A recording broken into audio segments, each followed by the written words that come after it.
Hello दोस्तों, स्वागत है आपका पास्कल एजुकेशन पर। हम लोग बिहार सिविल कोड के इंग्लिश के प्रीवियस ईयर करने जा रहे हैं, जिसमें ये पता लगाना है कि सिविल कोड में जो इंग्लिश के पेपर थे उसमें किस तरह से क्वेश्चन का लेवल अप किया गया था, और इसी वजह से हमको ध्यान रखना है कि आगे आने वाले पैटर्न में किस तरह से बदलाव हो सकते हैं, उसके हिसाब से हमको आगे बढ़ना है। तो चलिए शुरू करते हैं। पहला क्वेश्चन है वन वर्ड सब्स्टिट्यूशन का, ठीक है। That which last for a short time, जो अल्पकालिक होता है ना उसको बोलते हैं ट्रांजिटरी, ठीक है। छोटे समय के लिए उसको बोला जाता है ट्रांजिटरी। और रोटेटरी का मतलब क्या होता है? रोटेटरी का मतलब होता है कि किसी केंद्र या किसी मतलब एक सेंटर से उसके चारों तरफ घूमते रहना। तो जैसे सूर्य, पृथ्वी जो है सूर्य के चारों ओर घूमती रहती है, तो उसको बोलते हैं रोटेटरी मोशन, ठीक है। रेगुलर का मतलब क्या होता है आप तो जानते ही हैं। रेगुलर का मतलब नियमित होता है, जो every hour, every week, every month, ये सारे चीज रेगुलर कहलाते हैं। रिपोजिटरी का मतलब क्या होता है?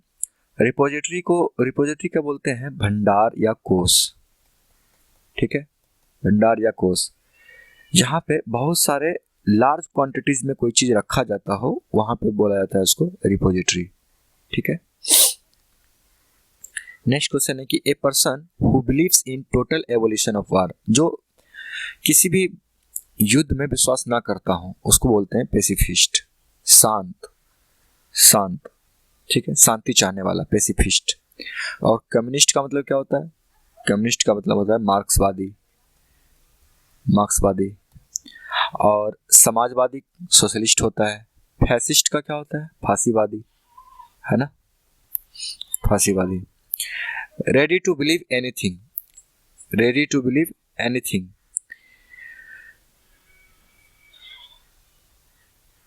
क्रेडिबल, ठीक है। क्रेडिबल का मतलब होता है विश्वास करने योग्य। रेडी टू बिलीव एनीथिंग, जिसपे विश्वास किया जा सके उसको बोलते हैं क्रेडिबल। और इनक्रेडिबल का मतलब होता है कि जिसपे विश्वास ना किया जा सके, अविश्वासी, ठीक है। क्रेडुलस का मतलब होता है तुरंत विश्वास करने वाला। अच्छा, क्रेडुलस जो है ना ये एडजेक्टिव होता है, क्रेडुलस का मतलब नाउन होता है ये, ठीक है, नाउन होता है। जो बहुत जल्दी विश्वास कर रहा होता है ना उसको बोलते हैं क्रेडुलस। और उसको एक और वर्ड बोलते हैं गुलीबल, ठीक है। धोखा खाने वाले को बोलते हैं, धोखा खाने वाले को गुलीबल बोला जाता है। तो ये क्रेडुलस और गुलीबल सेम चीज है। इनक्रेडुलस का मतलब अविश्वासी, ठीक है। फाइंड द मिसस्पेल्ड वर्ड, इसमें गलती को खोजना है कि कौन से वर्ड में जो है ना मीनिंग गलत है। आर्चरी का मतलब होता है धनुष चलाने वाला, ये इसका स्पेलिंग सही है। आर्डुअस का मतलब होता है कठिन, लेकिन इसका स्पेलिंग होता है ARDUOUS। आर्डुअस का मतलब क्या होता है? कठिन, हार्ड, वेरी हार्ड। ऑथेंटिसिटी का मतलब होता है वास्तविक, प्रमाणिक, ठीक है।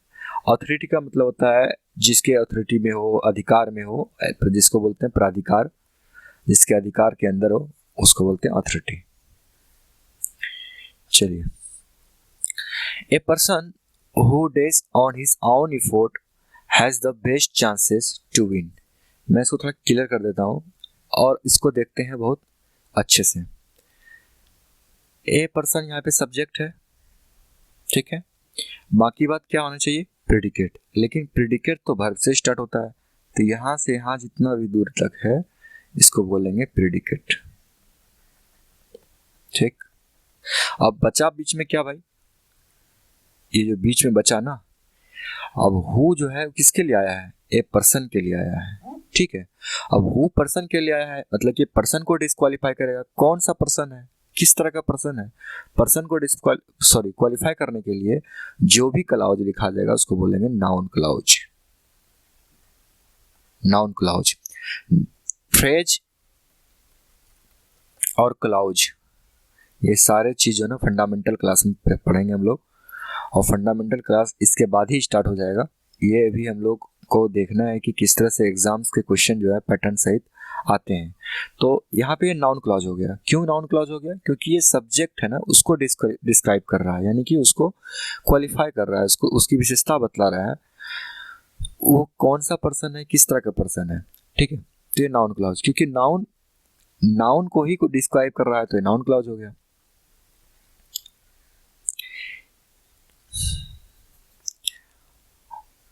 हु क्या होगा? रिलेटिव प्रोनाउन,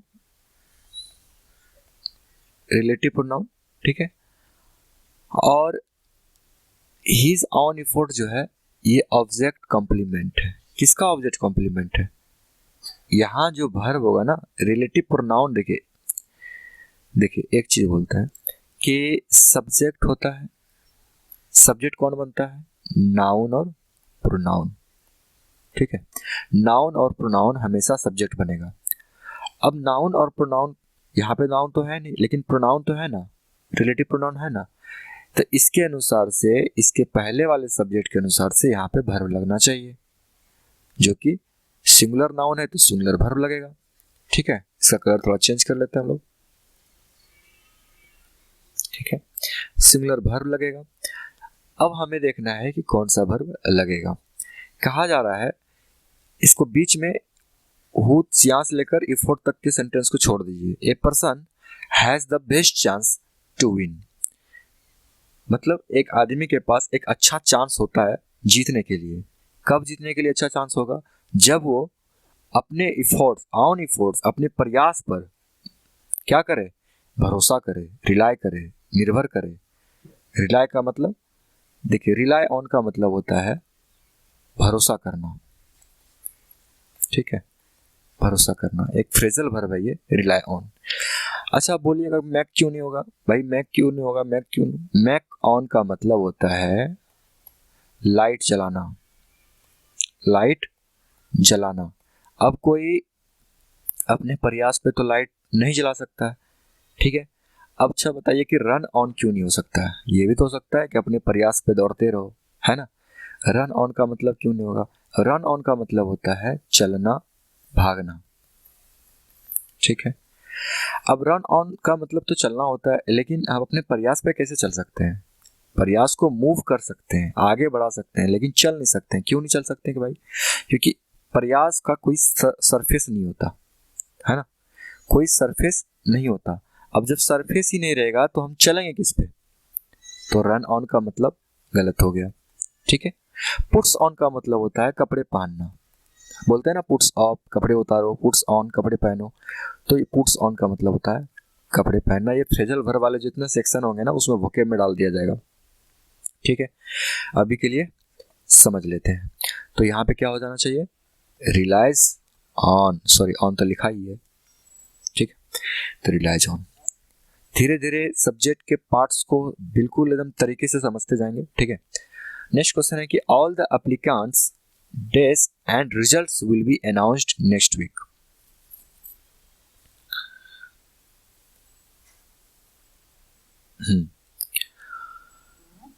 अब एक चीज देखना है कि इसका स्ट्रक्चर कैसे है, ध्यान से समझिएगा। All the applicants, all the applicants क्या हो गया? सब्जेक्ट हो गया, है ना। Will be announced next week, इसका मतलब क्या हुआ? प्रेडिकेट यहां से स्टार्ट है, इसका मतलब यहां से यहां तक क्या पूरा सब्जेक्ट है? हाँ पूरा सब्जेक्ट। कैसे है भाई? अब देखिए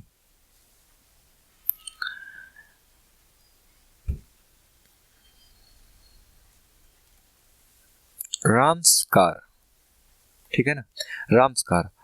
अब राम्स एपोस्ट्रोफी एस के साथ जो बाद वाला नाउन है ना, वो इसका पजेसिव केस बताता है। अब देखिए सारे स्टूडेंट के रैंक आए हैं और रिजल्ट भी आए हैं, कब अनाउंस होंगे? नेक्स्ट वीक होंगे। तो यहाँ पे आर टू बी रैंक तो आएगा नहीं, क्यों? क्योंकि हमें वर्ब की जरूरत ही नहीं है, हमें क्या किसकी जरूरत है यहाँ पे? नाउन की। क्यों? क्योंकि सब्जेक्ट यहाँ तक है, रिजल्ट्स एंड और एंड जो है ना क्यूमुलेटिव कंजक्शन होता है जो बराबर वाले वर्ड्स को कनेक्ट करता है। अब रिजल्ट्स भी है, इसका मतलब रिजल्ट्स क्या होता है? नाउन होता है। रिजल्ट क्या होता है? नाउन होता है, और रिजल्ट्स हो गया था प्लूरल हो गया, तो इसके पहले भी क्या होना चाहिए? नाउन होना चाहिए। तो नाउन के लिए हमको दो ही ऑप्शन दिख रहा है, are to be rank, are to rank तो होगा नहीं, ए नंबर खत्म, क्योंकि ये वर्ब के पार्ट है। रैंकिंग पास्ट पार्टिसिपल है, सॉरी प्रेजेंट पार्टिसिपल है, बचा रैंक। अब आप कहेंगे कि एंड के बाद रिजल्ट जो है वो प्लूरल नाउन लिखा हुआ है, तो सामने इसके पीछे वाला भी प्लूरल लिखना चाहिए? नहीं, एक्चुअली क्या होता है ना, एपोस्ट्रोफी एस के बाद जैसे एप्लीकेंट्स लिखा हुआ है, एप्लीकेंट्स, इसके बाद अगर दो नाउन प्लूरल आए तो उसमें से लास्ट वाले को प्लूरल बना लेंगे, दोनों का मीनिंग प्लूरल ही दर्शाएगा। तो हमको लिखना पड़ेगा rank and results, rank and results, ranks नहीं होगा यहाँ पे, ठीक है। तो रैंक एंड रिजल्ट्स क्यों? क्योंकि एपोस्ट्रोफी एस के बाद जो नाउन, अगर हमको दो नाउन का यूज करना पड़े, उसमें दोनों प्लूरल को हमको दिखाना पड़े, तो लास्ट वाले को हम प्लूरल दिखा देंगे, मीनिंग वही आएगा, ठीक है। चलिए, फाइंड द मिसस्पेल्ड वर्ड। अब इसमें देखना है कि कौन सा वर्ड जो है गलत है। चलिए,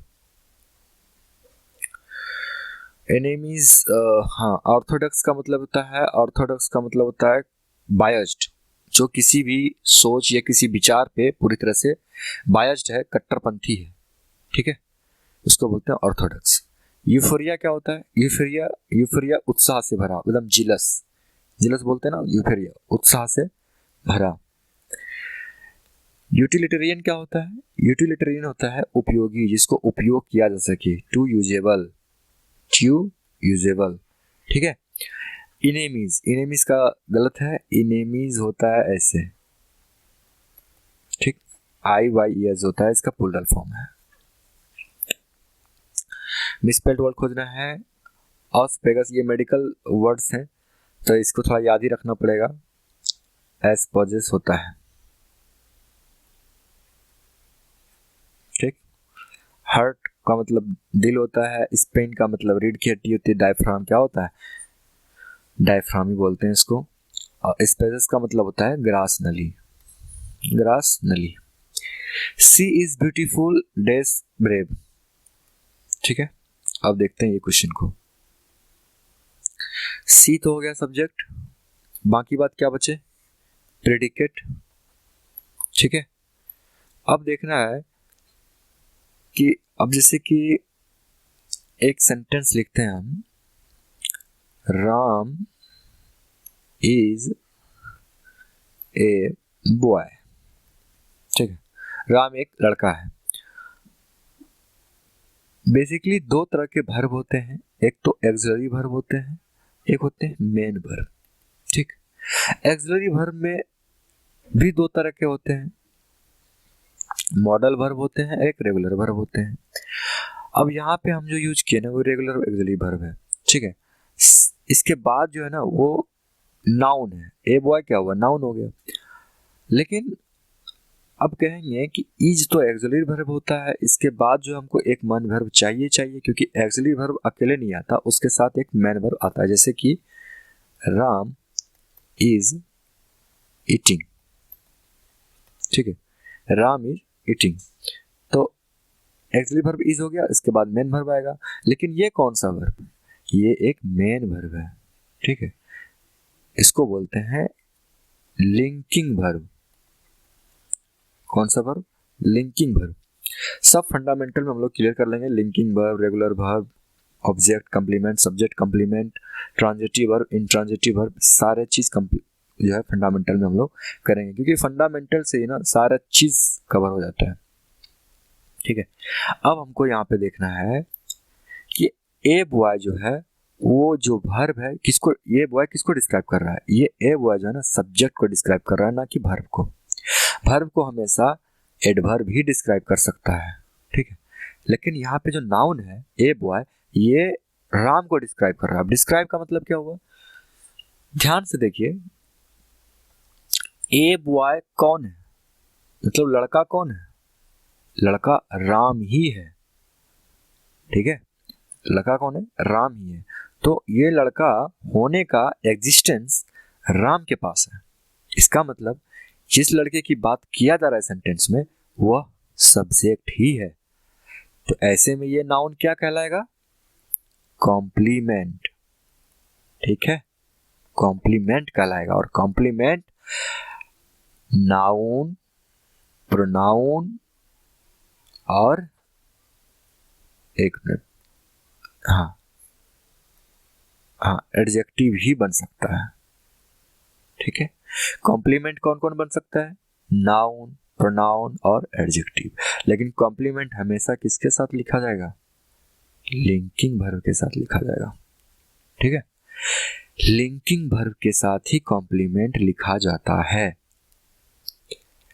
तो उसी तरह यहाँ पे ध्यान से देखिएगा। ठीक है, ये भी पॉजिटिव कैरेक्टर दिखा रहा है, ये भी पॉजिटिव कैरेक्टर दिखा रहा है, ब्यूटीफुल भी है और ब्रेव भी है, बहादुर भी है। तो अब कौन सा कंजक्शन आना चाहिए? कौन सा कंजक्शन आना चाहिए? थोड़ा सा, क्या एट आ सकता है क्या? देखिए, येट जो है ना, वो एडवर्ब होता है।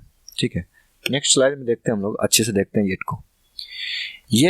येट का मतलब होता है अभी तक, तब तक। ये एडवर्ब भी है और कंजक्शन भी होता है कभी कभी। जनरली ये एडवर्ब ही में यूज होता है। जब ये कंजक्शन में यूज होगा ना, इसके साथ दाव का यूज होता है, दाव के साथ ये आता है हमेशा। ठीक है, कभी कभी येट कंजक्शन के रूप में जब यूज होगा तो ये दाव के साथ ही आता है, लेकिन अब इसका यूज भी मॉडर्न ग्रामर में बहुत कम होने लगा है कंजक्शन के रूप में। ठीक है, कैसे आता है, एक सेंटेंस देख लेते हैं। दाव he is suffering much pain, yet he does not complain। ठीक है, तो ये दाव आ गया, कंजक्शन एट का यूज कर लिए। तो इस तरह से सेंटेंस जो है एट का इस्तेमाल कंजक्शन के रूप में करते हैं, लेकिन अगर हमको एडवर्ब का यूज में करना होगा तो ये लास्ट में किसी न किसी वर्ब के बाद आएगा। ठीक है, अब देखते हैं बट। क्या यहाँ पे बट हो सकता है क्या? सी इज ब्यूटीफुल बट ब्रेव। पहली बात तो बट जो है ना, एडवर्सेटिव कंजक्शन होता है। बट क्या होता है? एडवर्सेटिव कंजक्शन का मतलब ये होता है कि ये विपरीतार्थक शब्द को जो है ना कनेक्ट करता है, विपरीत वाले अर्थ को कनेक्ट करता है। एडवर्सेटिव कंजक्शन सब हम लोग फंडामेंटल में ये सब सारी चीज को कवर करेंगे। तो बट जो है ना, जब ये कंजक्शन के रूप में यूज होता है तो उसको बोलते हैं एडवर्सेटिव कंजक्शन। ठीक है, और ये प्रीपोजिशन भी होता है ना, और ये एडवर्ब भी होता है। तो बट का इस्तेमाल तीनों जगह पे किया जा सकता है, लेकिन यहाँ पे हमें बट का इस्तेमाल नहीं करना है। क्यों? क्योंकि एडवर्सेटिव कंजक्शन है, विपरीत वाले सेंटेंस यानी वर्ड को कनेक्ट करता है, जबकि यहाँ पे सेम मीनिंग वाले, सेम बिहेवियर वाले एक वर्ड है, तो बट तो इस्तेमाल हो ही नहीं सकता। ठीक है, अब आते हैं सो पे। उसके सो क्यों नहीं होगा? सो इसलिए नहीं होगा कि सो का इस्तेमाल, सो पहले होता है क्या है? एडवर्ब होता है और कंजक्शन होता है। ठीक है, जनरली सो एडवर्ब के रूप में यूज करते हैं, जैसे I love her so much. ठीक है, अभी कहिएगा एडवर्ब कैसा है इसमें? देखिए एडवर्ब है कि नहीं। मच क्या होता है? एडजेक्टिव होता है। अब मच को डिस्क्राइब कौन कर रहा है, क्वालिफाई कौन कर रहा है? एडवर्ब। और एडजेक्टिव को कौन क्वालिफाई करता है? हमेशा एडवर्ब क्वालिफाई करता है। ठीक है, अब तो ध्यान देना है कि सो जो है ना एडवर्ब के रूप में यूज होता है, लेकिन जब कंजक्शन के रूप में यूज होता है तो ये सो के साथ डेट के साथ हमेशा आएगा। ठीक है, डेट के साथ हमेशा आएगा, क्योंकि ये जितने भी पेयर वाले कंजक्शन होते हैं ये किसी न किसी के साथ आते हैं। सो डेट के साथ आएगा। ठीक है, चलिए जैसे कि एक सेंटेंस देखते हैं। अगर एक सेंटेंस देखते हैं कि I was feeling hungry so I was made my self. उसमें पंक्चुएशन का इस्तेमाल बहुत अच्छे से करना पड़ेगा ताकि नंबर आप ज़्यादा से ज़्यादा उठा सकें। तो हम लोग पंक्चुएशन भी अच्छे से करेंगे, कोई दिक्कत नहीं है। सारा चीज़ को हम लोग कवर करेंगे डिस्क्राइब के साथ। ठीक है, अब इसी सेंटेंस को हम ऐसे लिख सकते हैं, I was feeling hungry so that I was made myself roti. ठीक, तो कॉमा हट गया, डैट आ गया, आया ना दोनों एक साथ, है ना। तो सो हमेशा डैट के साथ आता है, अगर जहां नहीं आता है वो समझिए कि इसको छुपा के रखा गया है, मतलब एनबी से। ठीक है, चलिए अब आते हैं हम लोग, सॉरी, अब हम लोग आते हैं एंड पे। तो एंड जो है ना वो क्यूमुलेटिव कंजक्शन है, यानी सेम रैंक के नाउन को कनेक्ट करता है, सेंटेंस को कनेक्ट करता है। सेम रैंक मतलब इसका भी पॉजिटिव बिहेवियर है, इसका भी पॉजिटिव बिहेवियर है। ब्यूटीफुल होना पॉजिटिव होता है ना, पॉजिटिवनेस आता है, और बहादुर होना भी एक पॉजिटिवनेस बिहेवियर है। तो ये दोनों जो है सेम रैंक के नाउन हो गए। तो सेम रैंक के नाउन को कनेक्ट करने के लिए एंड का इस्तेमाल करेंगे। एंड क्यूमुलेटिव कंजक्शन है जो सेम रैंक के नाउन को कनेक्ट करता है। ठीक है, और कंजक्शन ना दो तरह के होते हैं, एक होते हैं कोऑर्डिनेट कंजक्शन और एक होते हैं सबऑर्डिनेट कंजक्शन। हम लोग फंडामेंटल में ये दोनों चीज को पढ़ेंगे। अभी जो एंड, सो, येट, बट ये सब पढ़े ना, ये कोऑर्डिनेट कंजक्शन है। कोऑर्डिनेट कंजक्शन गिने चुने ही है, फैन बॉय जिसको बोलते हैं।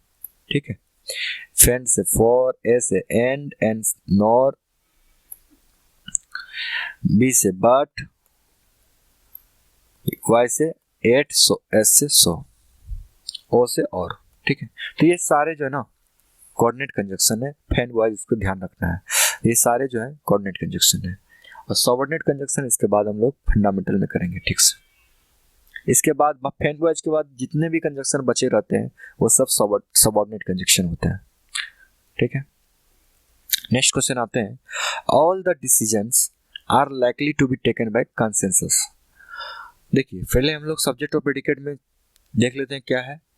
ऑल द डिसीजन क्या हो गया, सब्जेक्ट हो गया, बाकी सारे लोग क्या है, प्रेडिकेट है। प्रेडिकेट हमेशा कहां से स्टार्ट होती है, वर्ब से। तो अब यहाँ पे क्या है, ध्यान से देखना है कि सब्जेक्ट के बाद जो प्लेस है, वैकेंट प्लेस है, रिक्त स्थान है, उस पे क्या आना चाहिए। पहली बात, ये सेंटेंस पैसिव में लिखा गया है। ठीक है, पैसिव में लिखा गया है। अब पैसिव में लिखा जाने के कारण इसके सेंटेंस में सब्जेक्ट जो है वो एक्चुअल सब्जेक्ट नहीं है। ठीक है, अब डिसीजन तो खुद नहीं लिया जाता ना, डिसीजन को कोई लेता है किसी के द्वारा। कंसेंसस का मतलब होता है सर्वसम्मति। वर्ब है, फॉरएवर भी एडवर्ब है, एनी हाउ भी एडवर्ब है। क्या लगाना है, देखिए दो चीज, पहला तो ग्रामेटिकली हमको सही करना पड़ेगा, दूसरा मीनिंग के अनुसार से हमें वर्ड्स को करेक्ट करना पड़ेगा। पहला चीज है समहाउ। समहाउ का मतलब होता है जैसे तैसे, जैसे तैसे। ठीक है, जैसे तैसे, कैसे भी, हम नहीं जानते, बस मुझे चाहिए समहाउ। ठीक है, इस टाइप के वर्ड। तो ऑल द डिसीजन जैसे तैसे तो नहीं लिया जा सकता ना, समहाउ, ये जैसे तैसे तो नहीं लिया जा सकता। लाइकली टू बी टेकन मतलब होता है संभवतः, बेसिक संभवतः, यानी कि प्रोबेबल है, संभावना है कि वह सर्वसम्मति से लिया जा सकता है। तो जैसे तैसे नहीं लिया जा सकता है, तो ये एडवर्ब इस्तेमाल नहीं होगा। ठीक है, अब आते हैं हाउएवर। पहले देखते हैं फॉरएवर। फॉरएवर क्यों नहीं हो सकता भाई, फॉरएवर जो है ना वो हमेशा को दर्शाता है, हमेशा यानी कि 100% गारंटी। ठीक है, तो 100% गारंटी। लेकिन likely to be taken by consensus, मतलब लाइकली का मतलब होता है संभवतः, संभवतः। तो संभवतः फॉरएवर भी एडवर्ब है, लेकिन ये हमेशा के लिए होता है जहां पे कोई बदलाव नहीं हो, कोई भी चेंजेस नहीं हो सकता है। जब यहाँ पे हम लोग लाइकली का इस्तेमाल कर दिए, इसका मतलब है कि चेंज होने की संभावना थोड़ा बहुत हो सकती है, इसलिए फॉरएवर का इस्तेमाल नहीं करेंगे, सेंटेंस के मीनिंग गलत हो जाएंगे। ग्रामेटिकली हम डाल सकते हैं लेकिन मीनिंग गलत हो जाएंगे। इंग्लिश में दोनों चीज आपको सही रखना पड़ेगा। एनी हाउ, एनी हाउ भी एडवर्ब है, लेकिन एनी हाउ का मतलब क्या होता है? जैसे भी, ठीक है। एनी हाउ का मतलब, एनी हाउ का प्रयोग जो है ना लास्ट चांस के लिए किया जाता है। बिल्कुल लास्ट हो, बिल्कुल अब खत्म होने की स्थिति में हो, लेकिन लास्ट में कोई एक चांसेस मिल जाए, उस केस में एनी हाउ का इस्तेमाल करते हैं, जबकि डिसीजन के साथ ऐसा कुछ है नहीं, ठीक है।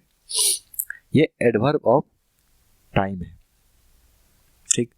तो एनी हाउ का इस्तेमाल नहीं हो पाएगा, क्यों? क्योंकि मीनिंग्स में, सेंटेंस के मीनिंग में लास्ट चांसेस की बात नहीं की जाती है। एनी हाउ लास्ट चांस के लिए यूज किया जाता है, ठीक है। तो बाकी बचा कौन है? हाउएवर, जिसका मतलब है हालांकि या यद्यपि, ठीक है। अब ये क्यों हो पाया? ये इसलिए हो पाया, इसका इसका हाउएवर जो है ना, एडवर्ब और कंजक्शन दोनों है, एडवर्ब और कंजक्शन दोनों है, ठीक है। तो हाउएवर जब इस्तेमाल करते हैं किसी भी सेंटेंस में, पहली बात तो ये पैसिव सेंटेंस है, इसको ऊपर आना चाहिए। जब ये एक्टिव सेंटेंस में लिखा जाएगा तो पहले लिखा जाएगा, हाउएवर पहले लिखा जाएगा। हालांकि सारे डिसीजन जो है सर्वसम्मति से लिया जाएगा, ये इसका मतलब होना चाहिए। तो ये इसका प्रयोग जो है संदेहास्पद में भी किया जाता है और कन्फर्मेशन में भी किया जाता है। जहां पे कन्फर्म है वहां भी करते हैं, और संदेह जहां पे तो वहां भी करते हैं। इसलिए लाइकली बहुत इंपॉर्टेंट वर्ड हो जाता है इस सेंटेंस में, क्योंकि हाउएवर का इस्तेमाल जो है इस पे ही डिपेंड कर रहा है, ठीक है। संभवतः हो सकता है लिया जा सके सर्वसम्मति से डिसीजन, या नहीं भी लिया जा सके, तो हाउएवर का इस्तेमाल यहाँ पे सही होगा, ठीक। नेक्स्ट क्वेश्चन है, the old man could not remember where he dash his money.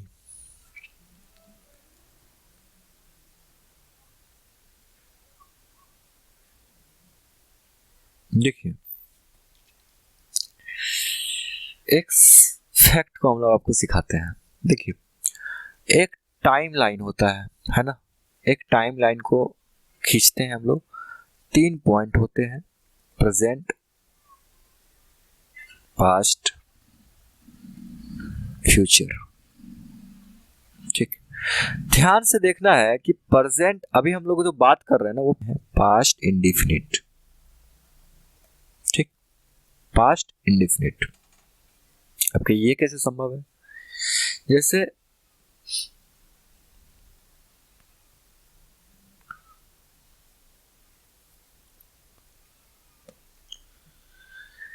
जैसे हम बोलेंगे कि मैं 5 दिन पहले, या मैं सोमवार को मार्केट गया था, या मैंने सोमवार को पिज्जा खाया। तो बात कब कर रहे हैं हम? प्रेजेंट में। पिज्जा कब खाया गया? मंडे को, ठीक है। तो प्रेजेंट से डायरेक्ट पास्ट की ओर कूदे, सॉरी एरो का डायरेक्शन ऐसे होना चाहिए, उल्टा लिख दिए, कोई बात नहीं। प्रेजेंट से जब पास्ट की ओर हम कूद गए डायरेक्ट स्टेटमेंट के थ्रू, तो उसमें हम यूज करेंगे पास्ट इंडेफिनिट, ठीक है। लेकिन जब पास्ट से भी कोई ऐसा स्टेटमेंट आए और पास्ट से भी पीछे चलना पड़े, इसको बोलेंगे पास्ट ऑफ पास्ट, यानी पास्ट का भी कोई पास्ट हो तब उसमें यूज करेंगे पास्ट परफेक्ट, ठीक है। अब ये सारी चीजें जो है ना हम लोग सीखेंगे फंडामेंटल में और टेंस में, बहुत बेहतरीन तरीके से सीखना है। पास्ट परफेक्ट यूज करते हैं, लेकिन अब ये सेंटेंस में देखिए कि the old man could not remember. हम बात कर रहे हैं अभी, हम थर्ड पर्सन है और हम बात किसके लिए कर रहे हैं? ओल्ड मैन के लिए। Old man could not remember, वो याद नहीं कर सका। कब? पास्ट में ही याद नहीं किया होगा, है ना। वो ओल्ड मैन पास्ट में ही तो याद नहीं कर पाया होगा। बात अभी हम कर रहे हैं, लेकिन उस व्यक्ति की, यानी कि उस बूढ़े व्यक्ति के बारे में बात जो वो कह रहा था, वो जो याद नहीं कर पा रहा था, वो पास्ट की बातें थी, पास्ट की बातें थी। ठीक है, ये तो ठीक है, पास्ट की बातें थी, लेकिन where he dash his money, deposit his money. अब याद करने वाला सिचुएशन कब था, पास्ट का, लेकिन डिपॉजिट कब किया होगा, उसके भी पहले, जब वो याद कर रहा होगा ना कि कहाँ हमने डिपॉजिट किया, उसके भी पहले उसने डिपॉजिट किया था। इसका मतलब पास्ट में ही और अंदर जाते हुए पास्ट ऑफ पास्ट में चला गया और उसने वो वहां पे डिपॉजिट किया था। पैसा को कहाँ डिपॉजिट किया था, पास्ट ऑफ पास्ट में। यानी काम कौन सा हुआ पहले, डिपॉजिट करने का, और याद करने का काम उसके बाद हुआ। ठीक है सॉरी। अब ऐसे केस में इसको बोलते हैं रिलेटिव कंप्लीशन। ठीक है, रिलेटिव कंप्लीशन इसको बोलते हैं। हम लोग टेंस में जब पढ़ेंगे ना, बहुत अच्छे तरीके से सीखेंगे कि रिलेटिव कंप्लीशन कैसे यूज करते हैं। तो अब देखिए, उसने याद किया पास्ट में, और उसने पास्ट और पास्ट में जाके, यानी कि पास्ट का भी पास्ट जो होता है उसमें जाके पैसा को डिपॉजिट कर दिया। जब पैसा डिपॉजिट कर दिया तो वो क्या होना चाहिए, किस टेंस में होना चाहिए, पास्ट परफेक्ट में होना चाहिए। ठीक है, और जो याद करने वाला टेंस था ना, उसको किस में होना चाहिए, पास्ट में होना चाहिए। तो यहाँ पे देखिए पास्ट में है ना, अब इसके पहले जो होगा वो पास्ट ऑफ पास्ट आना चाहिए, तो हैड डिपॉजिटेड होना चाहिए। ठीक है, हैड डिपॉजिटेड। चलिए नेक्स्ट क्वेश्चन पे समझते हैं। She had frequent toothaches, so she decided to dash. देखिए, सबसे पहले हमको देखना है कि इसमें से सब्जेक्ट प्रेडिकेट कौन सा है। सब्जेक्ट ये हो गया, प्रेडिकेट यहां से यहां हो गया, सब्जेक्ट ये हो गया, प्रेडिकेट यहां। गलती से ये हमको लग रहा है कि कोमा होना चाहिए यहाँ पे, कोमा। ठीक है, सी हैड फ्रीक्वेंट टूथेक्स, मतलब फ्रीक्वेंट टूथेक्स का मतलब होता है कि बार बार दांत में दर्द होना। टूथ एक का मतलब होता है दांत में दर्द होना, फ्रीक्वेंट का मतलब होता है बार बार। तो उसको जो है ना, दांत में बार बार दर्द हो रहा था। ठीक है, तो उसने उसने क्या किया, she decided to remove her teeth. उसने जो है ना अपने दांत को हटाने का निर्णय लिया। ठीक, अब देखिए ऑप्शन नंबर ए में देखिए, having her teeth removed. To जो है ना यहाँ पे इन्फिनिटी वाला टू है, प्रीपोजिशन वाला टू नहीं है। जैसे I want to go to market. अब ध्यान से देखिएगा, आई तो सब्जेक्ट हो गया, वांट हो गया वर्ब, मेन वर्ब हो गया ना ये। टू जो है ना, ये पे टू इन्फिनिटी वाला टू है, और गो इन्फिनिटिव, ये सारे मिलके नॉन फिनाइट वर्ब बन जाते हैं। नॉन फिनाइट वर्ब, इन्फिनिटिव इसको बोलते हैं। ठीक, अब ये जो टू है ना, ये इन्फिनिटी वाला टू नहीं है, ये प्रीपोजिशन वाला टू है, और ये मार्केट क्या है, नाउन। तो इस तरह से वर्ड के प्रत्येक फैक्टर को, प्रत्येक पार्ट को जब आप समझेंगे तो आपको ग्रामर यही समझ में आ जाएगा। ठीक, तो टू इन्फिनिटी वाला टू है, तो हैविंग का इस्तेमाल तो होगा नहीं, क्योंकि बेस फॉर्म होना चाहिए, हैव होना चाहिए। चलिए, यहां भी नहीं होगा ऑप्शन नंबर सी भी, क्योंकि ये रिमूविंग है, रिमूव होना चाहिए। चलिए, ए और सी का ऑप्शन खत्म, बचा बी और डी। तो बी डालते क्या, टू रिमूव हर टीथ। उसने जो है ना वो डिसाइड कर लिया कि मुझे अपने दांत हटाने हैं। ठीक है, तो बिल्कुल दे सकते, कौन है, बिल्कुल हो सकता है रिमूव हर टीथ। अब हो तो सकते हैं, बट ऐसा हो नहीं सकता। क्यों नहीं हो सकता, ध्यान से देखिए, ध्यान से देखना है कि जो उसने डिसाइड किया, ठीक है, उसने जो डिसाइड किया, उसका जो रिमूव करने वाला जो वर्ब है, ये जो नॉन फिनाइट वर्ब भी आधा वर्ब भी होता है ना। तो जो वर्ब है रिमूव, जैसे लिख दिया टू रिमूव हर टीथ, ठीक है ना। तो जो टू और टू रिमूव जो है ना, ये वर्ब जो है ना, इसका डूअर कौन है, एक्चुअल में डूअर कौन है? क्या ये डूअर सी है? नहीं है। इसको रिमूव कौन करेगा? डॉक्टर करेगा, कोई और करेगा, डिस्पेंसरीज में जाएगा और उसको रिमूव करवाएगा। उसने डिसाइड कर लिया है। अब या तो उसके हाथ में होता कि रिमूव करना, तो वो खुद से ही कर लेता और डिसाइड क्यों करता। तो इस चीज को पकड़ना है कि टू रिमूव का जो है डूअर कौन है, सी नहीं है, कोई और है। रिमूव करने वाला कोई और होगा, डूअर का मतलब करने वाला, तो रिमूव करने वाला कौन होगा, कोई और होगा। तो इस वजह से सी जो है ना, डूअर नहीं है रिमूव का, इसका डूअर कोई और है। इसका मतलब यहां से जो इन्फिनिटी वाला पार्ट है इसको हमको पैसिव में लिखना पड़ेगा, क्योंकि उसका डूअर कोई और होना चाहिए। तो पैसिव में एक ही चीज दिख सकता है, डी नंबर ऑप्शन। अब इसको थोड़ा सा समझते हैं। जैसे लिखा हुआ है ना, to have her teeth removed, या इसको ऐसे भी ले सकते हैं, to have removed her teeth. दोनों में से कोई एक लिख दीजिए, सही हो जाएगा। टू हैव तो इन्फिनिटिव हो गया, लेकिन रिमूव्ड क्या होगा, पैसिव फॉर्म ऑफ वर्ब हो गया, जो कोई और उसका डूअर हो सकता है, और ही डूअर है इसका, रिमूव करने वाला कोई और होगा। तो इस केस में हर टीथ यानी उसके दांत को रिमूव करने वाला कोई और है, इसको हमको पैसिव फॉर्म में बनाना पड़ा। इन्फिनिटिव पैसिव हम लोग सीखेंगे, नॉन फिनाइट वर्ब जब पढ़ेंगे उसमें सीखेंगे कि पैसिव फॉर्म किस तरह से बनता है इन्फिनिटिव का। ठीक, तो ये बहुत अच्छे क्वेश्चन थे, इन्फिनिटिव चैप्टर के थे, तो इसको याद रखना है। चलिए नेक्स्ट क्वेश्चन देखते हैं हम लोग। At one time Mr Ram dash is supermarket. देखिए पहला तो आउन जो होता है ना, वो पोजीशन को शो करता है, पोजीशन, ठीक है, पोजीशन।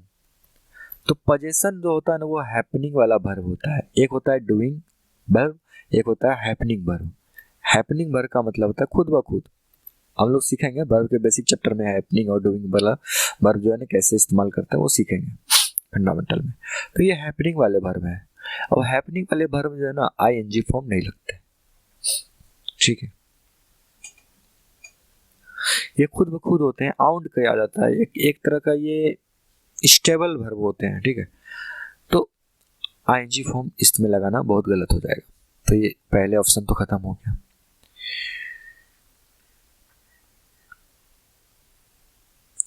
दूसरा ऑप्शन यूज्ड टू आउन होता है। यूज्ड टू का यूज्ड टू एडजेक्टिव फ्रेज होता है, ठीक है, और ये एक्सिलरी वर्ब भी होता है, मॉडल वर्ब के रूप में आता है, एडजेक्टिव फ्रेज होगा, लेकिन यहाँ पे इस्तेमाल हमको कहाँ करना है, मेन वर्ब के रूप में करना है, ठीक है, मेन वर्ब के रूप में करना है। तो मेन वर्ब हमको दो ही ऑप्शन दिख रहा है, option number C, option number D. Option number D क्यों नहीं हो सकता? डी इसलिए नहीं हो सकता कि हम बताए थे ना कि पास्ट और पास्ट, अभी पहले वाले यहाँ पे आइए, पास्ट और पास्ट जो होता है ना वो रिलेटिव कंप्लीशन होता है। उसको कोई ना कोई एक ऐसा सेंटेंस दीजिए ताकि पता चल सके कि हाँ वो काम सबसे पहले हुआ था जिसमें पास्ट परफेक्ट लगा है, वो काम सबसे पहले हुआ है, और उसके बाद वाले काम में पास्ट इंडेफिनिट लगेगा। तो ऐसे केस में यहाँ पे देखिए एट वन टाइम, ये एडवर्ब फ्रेज है। क्या है? Adverb phrase. फ्रेज और क्लॉज जो है ना वो फंडामेंटल में बहुत अच्छे से क्लियर करेंगे। तो एडवर्ब फ्रेज है, इसका मतलब टाइम दिया हुआ है। कब दिया हुआ है भाई? प्रेजेंट में बात कर रहे हैं, लेकिन हम प्रेजेंट में बात कर रहे हैं, उससे एक ऐसा समय था, कहीं ना कहीं पास्ट में कोई एक ऐसा समय होगा ना, जैसे ये पॉइंट होगा ना जहाँ पे उसके पास सुपरमार्केट था, बात हम अभी कर रहे हैं प्रेजेंट में, लेकिन उसके पास स्वामित्व जो था वो कहीं ना कहीं पास्ट में एक जगह पे थी, एक समय में थी, 2020 में होगा, 2018 में होगा, लेकिन कहीं ना कहीं तो होगा। अभी हम बात कर रहे हैं 2022 में।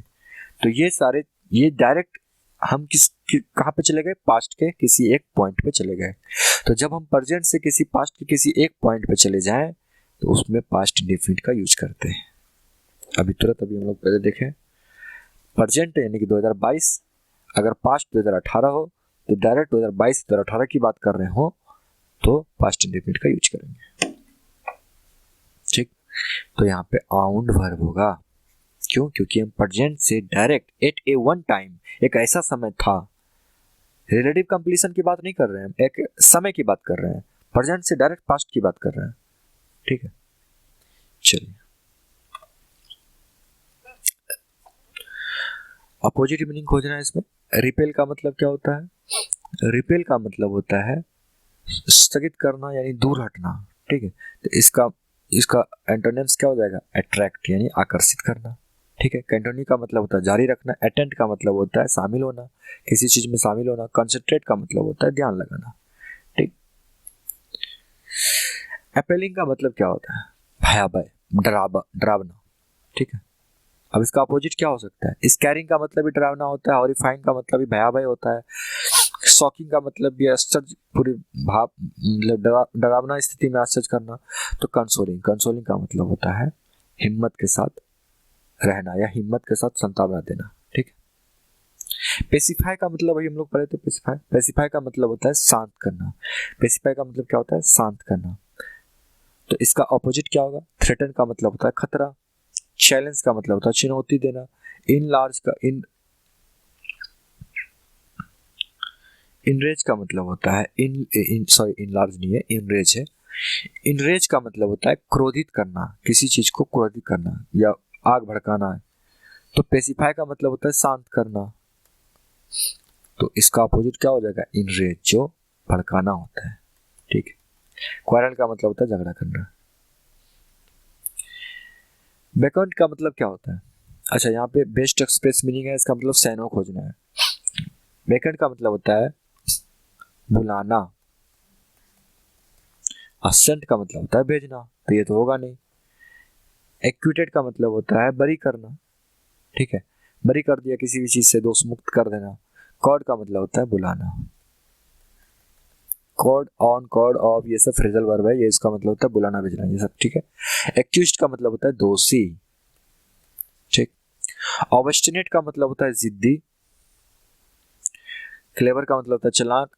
प्रेटी का मतलब सुंदर। सिली का मतलब मूर्ख। स्टेबर्न का मतलब होता है जिद्दी। ठीक है, चलिए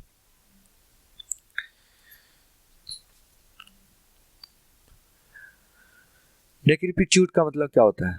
कमजोर, इन बैड कंडीशन, बहुत खराब स्थिति में।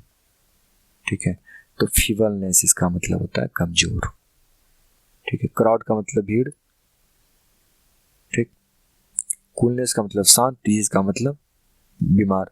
तो ये कमजोर कमजोर हो गया फीबलनेस। ठीक है, are you really desirous dash visiting Japan?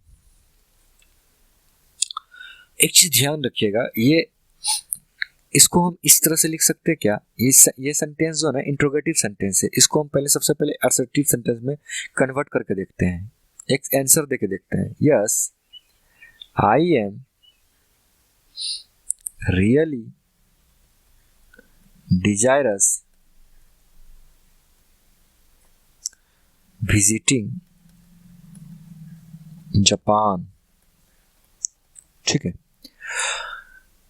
अब हमको इसको फिल करेंगे, जो भी यहाँ पे फिल कर देंगे इस वाले को, वहां पे यहाँ पे भी फिल करना पड़ेगा वही चीज। तो डिजायरस एक फ्रेजल वर्ब है, sorry adjective form, adjective phrase है ये। डिजायरस क्या है? Adjective phrase. क्या है? क्यों? क्योंकि एम जो है ना ये लिंकिंग वर्ब है। बी का फॉर्म क्या होता है? जब बी का फॉर्म मेन वर्ब बन जाए तो वो लिंकिंग वर्ब होता है, और लिंकिंग वर्ब के बाद वाला जितना भी आएगा ना वो कॉम्प्लीमेंट कहलाएगा। और कॉम्प्लीमेंट कौन बनता है? नाउन, प्रोनाउन और एडजेक्टिव। तो डिजायरस क्या है? एडजेक्टिव। डिजायरस एडजेक्टिव है, लेकिन इसके साथ जो ना हमेशा ऑफ आता है। देखिए, हम कुछ भी चीज आपको याद नहीं करने कहेंगे, हमेशा कुछ नहीं होता, इसके साथ इन, अबाउट, टू सब आता है। लेकिन डिजायरस ऑफ का मतलब होता है eager to something, eager to something, something, मतलब इच्छुक होना, बहुत ज्यादा उत्साहित होना किसी चीज के लिए, ठीक है। तो यहाँ पे हमको क्या है, मीनिंग का मतलब क्या है, मीनिंग से मतलब लगता है टू तो होगा नहीं, क्योंकि टू जो है ना इन्फिनिटिव बन जाएगा, तो ये विजिटिंग नहीं आ सकता, विजिट होना पड़ेगा। बचा इन, डिजायरस इन का मतलब होता है किसी चीज में बहुत ज्यादा घुस जाना, ऐसा कुछ तो है नहीं किसी चीज में कोई विजिट करना, कोई एरिया तो है नहीं, ठीक है, उसके पास शेप तो है नहीं, डायमेंशन तो है नहीं, तो ये किसी चीज में जा ही नहीं पाएगा। अबाउट, अबाउट कुछ होता नहीं, डिजायरस अबाउट का मतलब नहीं होता है एडजेक्टिव फ्रेज से बाहर है। तो डिजायरस ऑफ क्या, एडजेक्टिव फ्रेज क्या होता है, डिजायरस ऑफ, इसका मतलब होता है ईगर टू समथिंग, बहुत ज्यादा इच्छुक होना, बहुत ज्यादा उत्साहित होना किसी चीज के लिए। तो यहाँ पे डिजायरस ऑफ लगा देंगे, यानी हम, हाँ मैं बहुत ज्यादा इच्छुक हूँ जापान जाने के लिए, ठीक है। अच्छा, एक होता है डिजायरस फॉर, डिजायरस फॉर, इसका मतलब होता है उद्देश्य कंप्लीट करने के लिए, उद्देश्य पूरा करने के लिए। अगर हमें सेंटेंस में कहीं और ये चीज मेंशन रहता कि हाँ किसी एक प्रोजेक्ट पे हमको जाना था जिसमें मेरा ये प्रोजेक्ट जो है ये कंप्लीट हो सके, उद्देश्य कंप्लीट हो सके, तो हम वहाँ पे डिजायरस फॉर भी लगा सकते हैं, नो कहीं गलती नहीं होगा। इसलिए तो कह रहे हैं कि हमेशा वर्ड याद रखना ही नहीं है, डिजायरस फॉर भी होता है, डिजायरस ऑफ भी होता है, वो देखना पड़ेगा सेंटेंस में क्या आपको मीनिंग्स दिया हुआ है, ठीक है। The sky is overcast dash the storm will soon burst. सबसे पहले तो सब्जेक्ट, लिंकिंग वर्ब, प्रेडिकेट, या यहाँ से यहाँ तक प्रेडिकेट हो गया ना, लिंकिंग वर्ब है तो इसके बाद एडजेक्टिव हो जाएगा, ठीक। ओवरकास्ट नाउन होता है, शायद नाउन होता है, एडजेक्टिव नहीं होता, ये नाउन होता है, ठीक। अब देखिए, वी सब्जेक्ट, बाकी बात क्या है, प्रेडिकेट, यहां से विल के बाद क्योंकि वर्ब स्टार्ट होता है। बाकी बात क्या है, बाकी बात है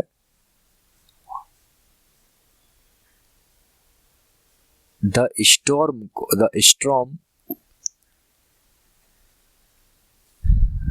हाँ बाकी बात जो है ना वो कॉम्प्लीमेंट आएगा। अब किसका कॉम्प्लीमेंट आएगा, सेंटेंस जब कंप्लीट करेंगे तो पता चलेगा।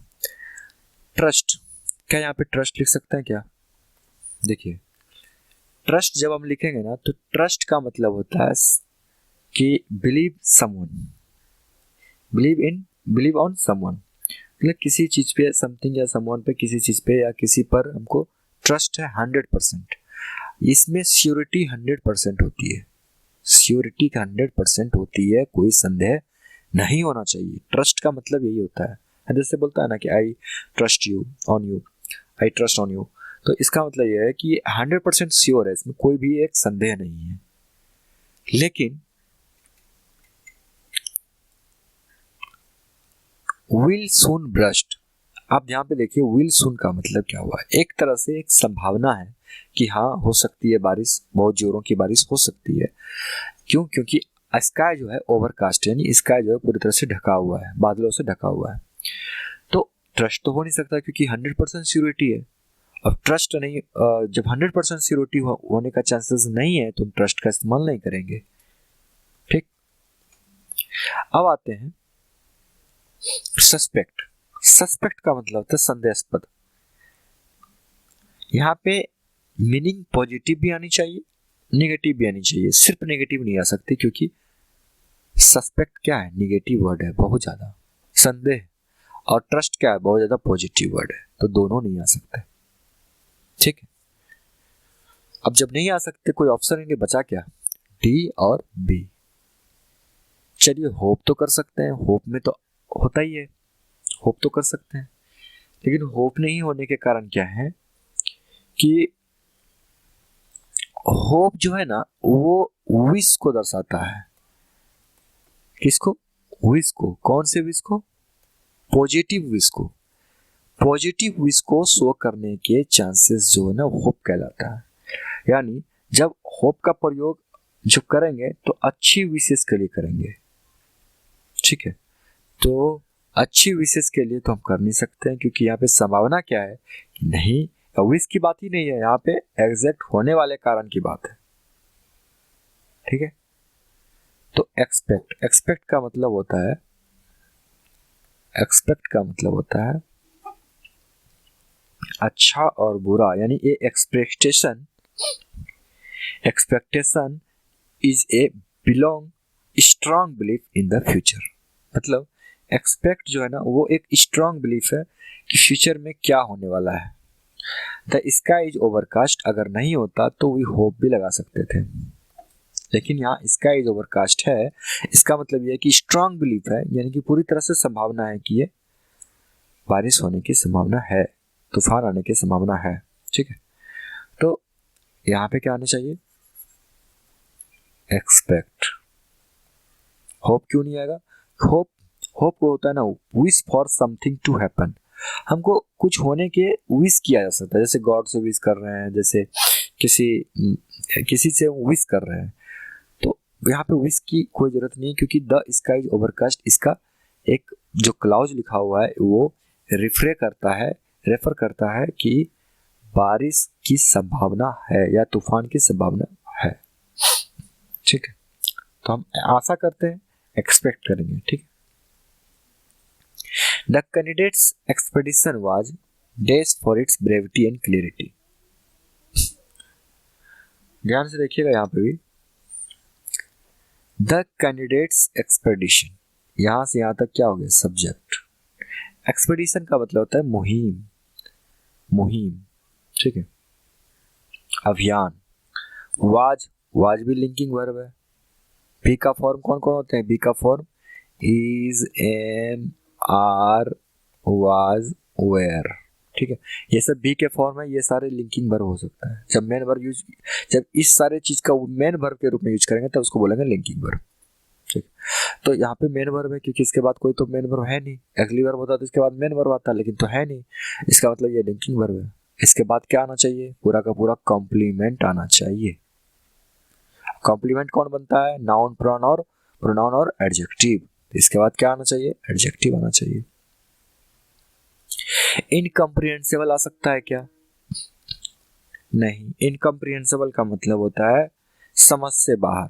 तो कैंडिडेट के जो मुहिम थे वो समझ से बाहर हो सकते हैं क्या, नहीं हो सकते। क्यों, क्योंकि उसके ब्रेविटी और क्लियरिटी बताता है, ब्रेविटी यानी कि बहादुरता और क्लियरिटी मतलब स्पष्टता बताता है कि इसका कैंडिडेट का एक्सपेडिशन बहुत ज्यादा उत्कृष्ट है, अच्छा है, समझ से बाहर नहीं है। कोई चीज जहाँ पे क्लियरिटी आ जाएगी तो वो तो कंफर्म है कि वो समझ के परे, मतलब समझना मतलब कि जाहिर है वहां पे समझ हो पाएगा। जहाँ पे क्लियरिटी नहीं रहेगा वो समझ से बाहर होगा, जहाँ पे क्लियरिटी है वो तो समझ के दायरे में आएगा। ठीक है, तो यहाँ पे तो इनकम्प्रिहेंसिबल नहीं होगा। क्लियरिटी का मतलब होता है स्पष्ट। अच्छा, कंस्पिशियस क्यों नहीं होगा, कंस्पिशियस भी एक तरह का एडजेक्टिव है। ठीक है,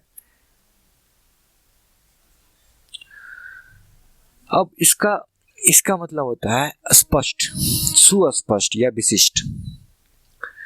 लेकिन कॉन्स्पिशियस का यूज वही करते हैं इसको जहां पे very easy to notice, very easy to notice. ठीक है, वेरी इजी टू नोटिस का मतलब क्या हुआ कि मान लीजिए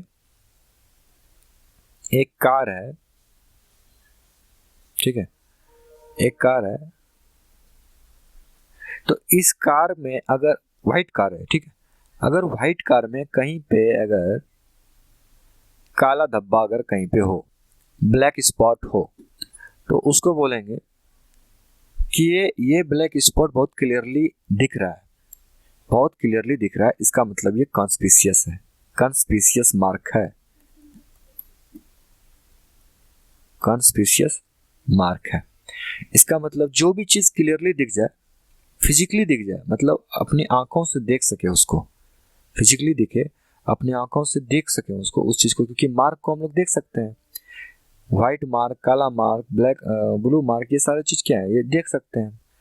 तो उस जो चीज हम आंखों से देख सकते हैं, स्पेशली बहुत क्लियरली रूप से, उसको बोलेंगे कंस्पिशियस। जबकि हम ब्रेविटी और क्लियरिटी को अपनी आंखों से नहीं देख सकते हैं, वो सिर्फ फील किया जा सकता है, अनुभव किया जा सकता है। ठीक है, अपनी आंखों से नहीं देख सकते, इसलिए कॉन्स्पिशियस का ऑप्शन खत्म हो जाता है। ठीक, अब आते हैं कॉम्प्लीमेंट्री। कॉम्प्लीमेंट्री क्या होता है ना कि कॉम्प्लीमेंट्री अगर यूज करते हैं तो कॉम्प्लीमेंट्री एक तरह से अलग अलग होता है। कोई भी चीज कॉम्प्लीमेंट्री अगर होगा तो उसके दो पार्ट होंगे। पहला पार्ट दूसरे पार्ट से अलग होगा, लेकिन जब उसको दोनों को एक साथ यूज करेंगे ना तो एक बेनिफिशियल यानी कि लाभदायक में उसको यूज कर सकते हैं। मतलब जैसे कि एक सेंटेंस लिखते हैं, the computer and the human mind have different but complementary abilities। अब देखिए, कंप्यूटर अलग चीज है, ह्यूमन अलग चीज है ना। लेकिन जब दोनों को एक साथ यूज करते हैं तो उसकी एबिलिटीज क्या हो जाती है, बढ़ जाती है ना। माइंड, ह्यूमन के माइंड और कंप्यूटर के माइंड दोनों को जब हम एक साथ यूज करते हैं तो उसकी एबिलिटीज बहुत ज़्यादा बढ़ जाती है। ये कॉम्प्लीमेंट्री है। हमें यहाँ पे एक ही सब्जेक्ट मिला है, दो सब्जेक्ट नहीं मिला है। देखिए यहाँ पे दो सब्जेक्ट है, दो नाउन की बात कर रहे हैं, है ना, एंड से जुड़ा हुआ है, दो नाउन की बात कर रहे हैं। हमें यहाँ सिर्फ एक ही नाउन मिला है तो हम कॉम्प्लीमेंट्री नहीं लिख सकते इसमें, क्योंकि कॉम्प्लीमेंट्री के लिए दो चीज चाहिए हमको, जिससे हमको कंपेयर करना है उससे हमको चाहिए।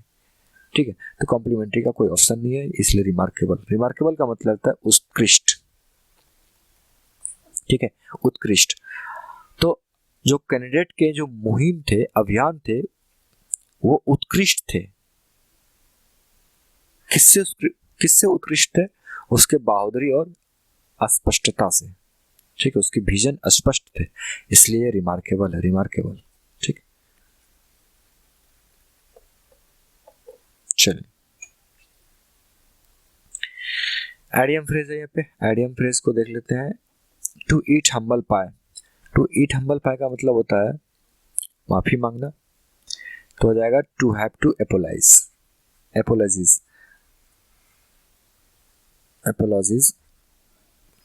ठीक है, नेक्स्ट देखते हैं हम लोग एन ओपन बुक। वो खुली किताब जिसको बोलते हैं ना, खुली किताब, तो इसमें कौन सा ऑप्शन हो जाएगा? One that held no secret, जिसके मतलब जो सीक्रेट वगैरह नहीं रखता है ना, जिसको बोलता है खुली किताब है कोई, तो उसको वो सीक्रेट वगैरह नहीं रखता है, अपना छुपाता नहीं है, तो उसको बोलते हैं one that held no secret. ठीक है, a grain of salt. A grain of salt का मतलब है संदेह भरा। ठीक है, संदेह भरा, तो संदेहास्पद रूप से, यानी कि विदाउट होली बिलीविंग, मतलब जो बिलीव होता है यानी कि विश्वास होता है उसमें, मतलब विदाउट होली बिलीविंग, जो पूरा चीज है ना उसमें कोई तरह का विश्वास नहीं है, तो वो संदेह, तो इसको बोलेंगे विदाउट होली बिलीविंग। चलिए आज का सेशन हम लोग का खत्म हो गया। तो जो है ना कि ये सारा जो पीडीएफ है वो टेलीग्राम पे डाल देंगे, आप टेलीग्राम लिंक नीचे रहेगा डिस्क्रिप्शन में, और वेबसाइट पे इसके सारे पीडीएफ को कलेक्ट कर दिया जाएगा।